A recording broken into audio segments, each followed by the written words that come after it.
ኮኬስ ባይሴ ይባላል። ተፈጥሮን ነው ማሳየት የፈለኩት። ሳድግ ሆነው ሳይንቲስት ነው።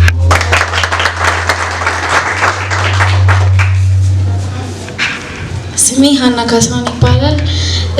መሳል የፈለኩት ኢትዮጵያ ሴት እንደሆነችና ተፈጥሮን ለማድነቅና የተለያዩ ቀለማትን በመጠቀም ቢጫው ተስፋን ይገልጻል፣ ሰማያዊው ሰማይ ነው እና አረንጓዴው ደግሞ ልምላሜ ነው። ስላዳመጣችሁኝ አመሰግናለሁ።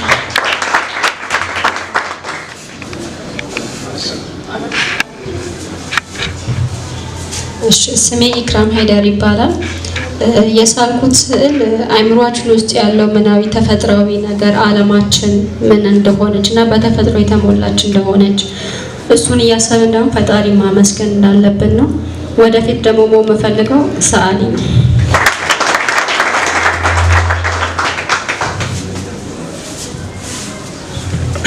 ስሜ ያሬድ ይባላል። የሳልኩት ተፈጥሯዊ ነገሮችን ማድነቅ ስለምወድ ነው እና በረሃ ላይ ሰንሴት ሲገባ ያለውን ነገር ለማሳየት ነው። አመሰግናለሁ። መሆን የምፈልገው የአርት ሰው ነው። በቲያትርና በስዕል መስራት እፈልጋለሁ። በጣም እናመሰግናለን። አንደኛ እንድትተዋወቋቸው፣ ሁለተኛ ደግሞ ይህን መድረክ እንዲጠቀሙ፣ ሶስተኛ ደግሞ ውድድር ነው። በነገራችን ላይ ግን ውድድሩ ደግሞ ህገ ደንቡን ብሩኬ ይነግረናል። እናንተ ግን ቃል የምትገቡልኝ ነገር ምንድን ነው? በመሳተፋችሁ ይህንን መድረክ በማግኘታችሁ እንዲሁም ደግሞ ስራዎቻችሁን አውጥታችሁ ለእኛ ስላሳያችሁ በጣም መመስገን አለባችሁ እና አመስግኗቸው። ከዚህ በኋላ ያለውን ነገር እኔም አንደኛ ልወጣ እችላለሁ። አምነን እንቀበላለን ውጤቱን።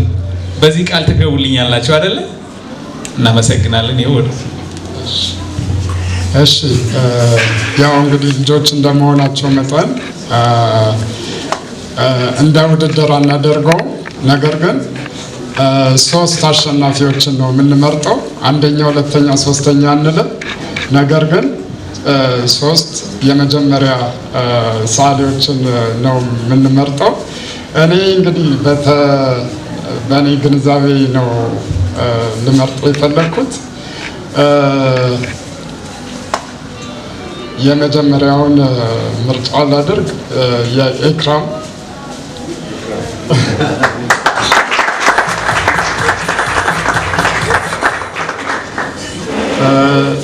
ከዛ ደግሞ አንቺ ነው።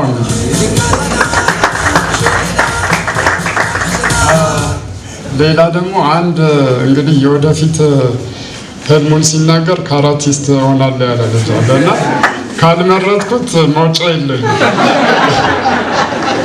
ስለዚህ እሱን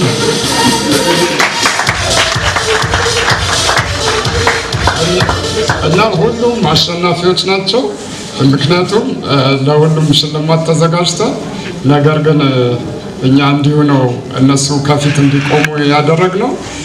እንዲሁም ደግሞ ወደፊት ህልማችሁ ተሳክቶ የዛሬዋን ቀን ደግሞ እንድታስቧት ምኞታችን ነው። እንኳን ደስ አላችሁ።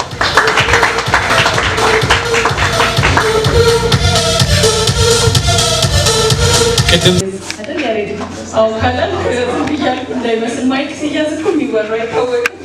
እንኳን ለአፍሪካ ህጻናት ቀን በሰላም አደረሰን። እንግዲህ ዘንድሮ ደግሞ ያው ጭብጡንም ሰምተናል።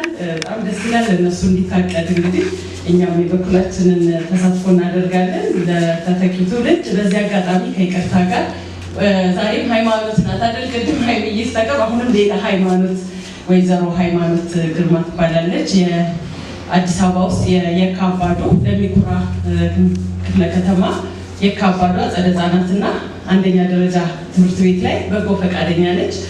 በጣም በጣም እጅግ በጣም ያመሰገነችው ከመሰገነቻቸው ነገሮች ውስጥ አንዱ ያው ከስለናት ጋር ስለናት ልጆቻቸውን እየረዳላቸው ነበር። ለምሳሌ ከጠቀሰቻቸው ውስጥ እንግዲህ መልእክተኛ ነኝ። በዚህ አጋጣሚ ባለፈው አመት እንግዲህ ብዙ ቤቶች የተለያየ ቦታዎች ላይ ፈርሰዋልና ህጻናቶቹ ወደ ቤት ሲመለሱ ቤታቸው ፈርሶ የሚገቡበት አጥተው ቤተሰብ ራሱ ከማዘን ብዛት ልጆቹን ሁላ ብሎ የተሰደደበት ጎረቤት ላይ አክስት አጎት ያላቸው ነው እድለኞች ናቸው። ብዙ ልጆች መንገድ ላይ ወደ 9 ህፃናት ራሱ እዛው ክፍል ውስጥ ስታሳድር ትዝ ይለኛል። 2016 ወደ መጨረሻው አካባቢ እና ያጸደ ህፃናት ተማሪዎች ነበሩ። እንኳንስ የመጽሔት የጋዋን እንግዲህ የተማሪን ስነ ልቦና ታውቁታላችሁ። ጓደኛው ተመርቆ መጽሔት የተሰጠው እንደዛ ጋዋን እየለበሰ እነሱ ቅር ይላቸዋልና እነሱ ቅር እንዳይላቸው በጣም ብዙ ስራ ሰርታ ነበረ። ከዛ መሀል በጣም ብዙን የሸፈነላት የስለ እናት በጎ አድራጎት ድርጅት ነው። እንዲሁም ደግሞ አልባሳት ራሱ አልነበራቸውም። ለብዙ ወላጅ አልባ ህጻናት እዛ የሚማሩ አሉ የጠቀስኩት ትምህርት ቤት ውስጥ ለእነሱም ብዙ አልባሳት ተሰጥቶኛል ብላለች። እጅግ አድርጋ ክብረት ይስጥልኝ ብላለች ካምና ጀምሮ። እንዲሁም ግቢ ውስጥ አትክልቶች እንዲተከሉ ወላጆች የራሳቸውን ስራ እንዲሰሩ በተለይ ኪሮች ላይ የተለያየ ስፌት ላይ የሸክላ ስራዎች የቀርከሃንም ስራ ጨምሮ እንዲሰለጥኑና ልጆቻቸውን ቢያንስ መልካም የሆነ አያያዝ እንዲይዙ ከመመገብም ባሻገር ማለት ነው እሱንም እንዲሰሩ አንዳንድ ድጋፍ ያስፈልግ ነበር። እሱንም በታላቅ ደረጃ ይረዳው ስለ እናት ነው።